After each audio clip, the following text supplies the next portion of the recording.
Welcome back to Mr. Leek's free science tutorials. Now, the topic that we're going to be talking today, or the question that we're going to be answering today, is give 5 examples of where an increased surface area has increased diffusion. Now, the key to this is all about diffusion. So a quick reminder of what diffusion is. Diffusion is the movement of particles from a high concentration, which is a lot, to a low concentration, which is not very much. Best example of all, right, is somebody walks into the room and they've got a strong perfume on. All right, around that person is the high concentration of particles. At the far end of the room, there's no particles. And diffusion is then where the high concentration around the person, the particles move from there to all around the room, which is then to the lower areas. Now, 5 areas that could be required, or talked about, are, now you're never ever going to guess about 5, but what you might need is you might need in humans, in fish, or in plants. So you need to know all 5 as examples. So the first 2 are in humans. And basically, in the small intestine, right, what that does, it absorbs things like glucose, it absorbs minerals, it absorbs all sorts of different things, pretty much everything except for fibre and water. And what the small intestine is, it's a tube, right? It's a small tube, right, like that. And all the way around the inside there is a surface area. The more surface area around the outside of there that there is, right, the more chance there is of stuff getting absorbed out of it. Now, to increase the surface area, what the body has done is it's grown things called villi, V-I-L-L-I. What they are is they're like little fingers. They're like little fingers that kind of stick out into the intestine, into the small intestine, and increases the surface area. So as soon as you've got your tube like that, and into that tube then you've got lots of little fingers, the surface area is then increased. And what that does is increases the surface area. It's also got a good blood supply to maintain the concentration gradient. So if you think that's one of the villi, right, in your intestine, right, glucose gets absorbed through there. All of a sudden the concentration of glucose is absorbed in here is higher.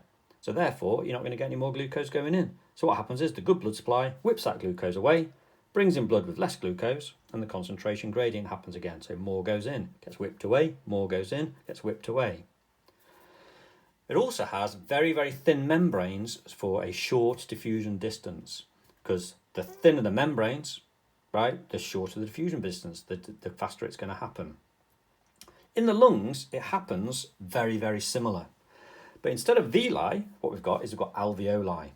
And what alveoli are is you breathe in, you go through your lungs, it goes down your windpipe, it goes into your bronchioles, bronchus, and all those different named tubes that we'll talk about in a different video.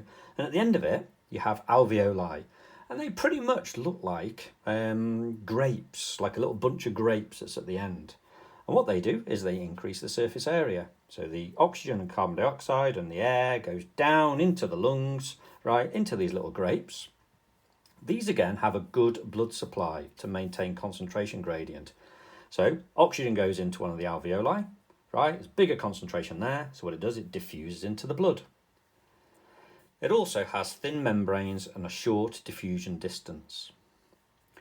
If they ask you about a fish, gills in a fish, basically what gills have, right? If you think like about a filter, what a filter is, it's kind of like layer upon layer upon layer upon layer of thin substances, right? A bit like lots of paper all together.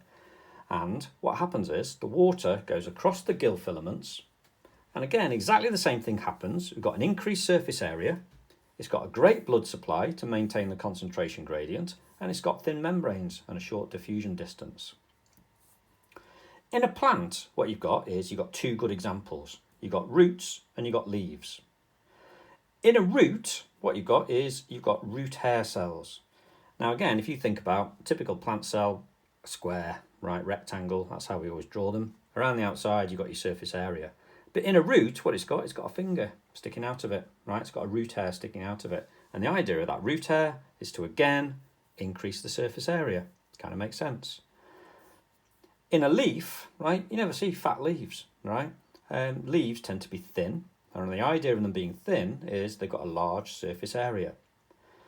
They're thin, short diffusion path, and on the bottom of the leaf, this is where the diffusion actually happens because the top layer's got a waxy layer, so it's waterproof and not a lot happens there except for protection. On the bottom, it's got